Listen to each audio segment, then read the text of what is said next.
Assalamualaikum warahmatullahi wabarakatuh. Perkenalkan, nama saya Kevin dari kelas 10 Bisnis Digital. Jadi, pada kesempatan hari ini, saya ingin mempresentasikan materi dengan judul Praktik Komplain Pelanggan. Jadi, tanpa berlama-lama lagi, kita akan masuk ke materi yang pertama. 6 hours later. Oke, jadi pada subtema yang pertama kali ini, saya akan membahas apa itu praktik komplain pelanggan. Jadi, praktik komplain pelanggan adalah cara perusahaan merespon yang dikeluhkan oleh pelanggan. Lalu, komplain pelanggan itu juga merupakan umpan balik negatif yang diberikan oleh pelanggan terhadap produk, layanan, atau pengalaman dukungan perusahaan. Jadi, komplain pelanggan ini bisa membantu suatu perusahaan menjadi lebih baik lagi atau mengevaluasi apa yang kurang atau yang dikritik oleh pelanggan. Selanjutnya, pada subtema yang kedua adalah pentingnya mengelola komplain pelanggan. Pentingnya mengelola komplain pelanggan itu yang pertama, kita dapat meningkatkan loyalitas pelanggan. Jadi, pelanggan yang merasa dihargai dan masalahnya itu ditangani dengan baik cenderung akan kembali ke perusahaan kita. Lalu, yang kedua, memperbaiki produk atau jasa.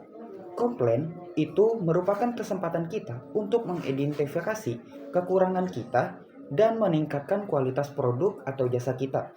Jadi, semisal kita memiliki kekurangan di suatu barang atau jasa, dengan adanya komplain dari pelanggan, kita bisa meningkatkan kekurangan dari kualitas produk atau jasa tersebut. Lalu yang ketiga itu membangun reputasi baik. Membangun reputasi baik dengan menangani komplain dengan baik dapat membangun reputasi positif dan meningkatkan kepercayaan pelanggan.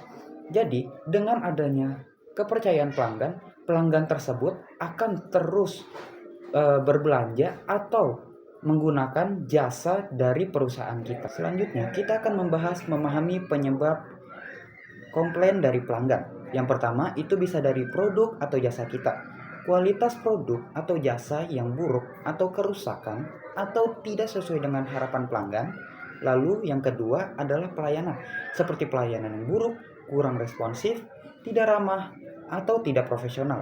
Lalu yang ketiga itu ada komunikasi, kurangnya informasi komunikasi yang tidak jelas, atau kesalahan dalam penyampaian informasi dari suatu produk atau jasa yang diinginkan oleh pelanggan.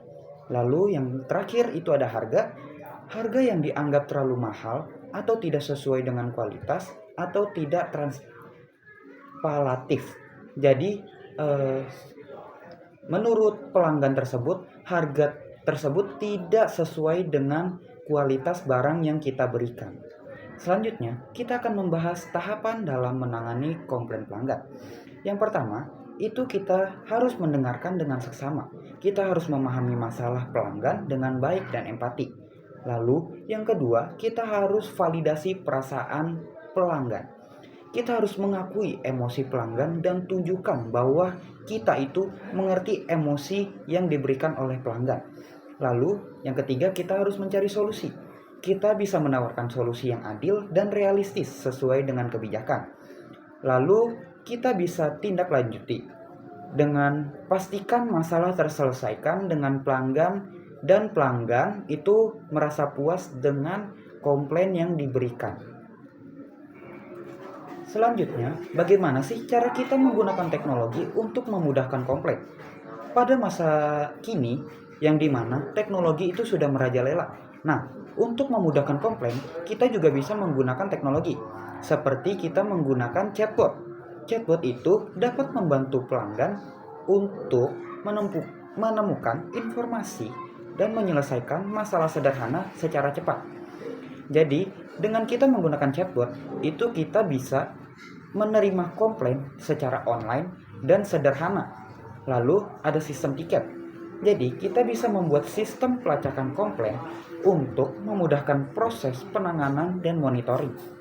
Lalu ada survei kepuasan. Jadi kita bisa menerima feedback secara langsung dari pelanggan untuk mengukur kepuasan dan mengidentifikasi area atau produk atau jasa yang perlu ditingkatkan lagi agar bisa memuaskan pelanggan. Selanjutnya, saya akan memberikan tips bagaimana cara menyelesaikan komplain yang diberikan oleh pelanggan dengan cara profesional atau secara profesional. Yang pertama, yang pasti kita itu harus memvalidasi keluhan dari pelanggan tersebut. Lalu, kita itu bisa menawarkan solusi. Kita bisa memberikan solusi yang adil dan masuk akal. Lalu, kita bisa melacak kemajuan. Kita bisa memberitahu pelanggan tentang progres penanganan komplain yang diberikan oleh pelanggan tersebut. Lalu ada evaluasi. Evaluasi merupakan proses penanganan komplain untuk perbaikan yang diberikan oleh pelanggan tersebut. Selanjutnya ada manfaat penanganan komplain yang baik yang bisa diambil oleh perusahaan. Yang pertama, loyalitas pelanggan. Nah, pelanggan yang merasa dihargai cenderung menjadi pelanggan yang setia atau pelanggan yang loyal. Nah, pelanggan yang loyal inilah yang biasanya dicari oleh perusahaan-perusahaan. Dengan adanya pelanggan yang loyal, pelanggan tersebut akan terus tetap mencari perusahaan tersebut karena mereka sudah percaya dan loyal kepada perusahaan tersebut. Selanjutnya, ada meningkatkan reputasi. Penanganan komplain yang baik dapat meningkatkan reputasi bisnis. Nah, dengan tingginya reputasi bisnis kita itu bisa dikenal baik oleh pelanggan-pelanggan. Jadi banyak pelanggan yang penasaran dengan perusahaan kita. Jadi mereka itu penasaran apa sih produk atau jasa dari perusahaan tersebut. Nah, selanjutnya yang ketiga, menghindari kerugian. Itu mencegah pelanggan beralih ke pesaing dan menjaga bisnis kita tetap berkembang. Jadi, dengan adanya penanganan komplain yang baik, kita bisa menjaga pelanggan kita agar tidak beralih ke perusahaan yang lain dan tetap di perusahaan kita. Oke, selanjutnya merupakan kesimpulan. Jadi, kesimpulannya, menangani komplain pelanggan dengan tepat itu dapat meningkatkan loyalitas, membangun reputasi positif, dan juga mendorong pertumbuhan bisnis. Jadi, ingatlah, setiap komplain itu merupakan kesempatan suatu perusahaan untuk belajar dan berkembang.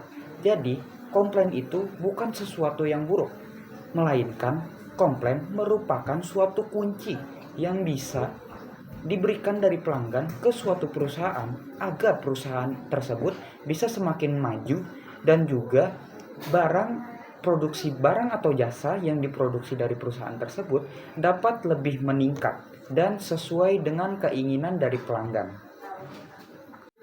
Oke, mungkin cukup sekian presentasi materi tentang praktik komplain pelanggan yang bisa saya berikan. Kurang lebihnya mohon maaf jika ada kata-kata yang terbata atau kesalahan kata yang tidak mengenakan. Kurang lebihnya mohon maaf. Wassalamualaikum warahmatullahi wabarakatuh.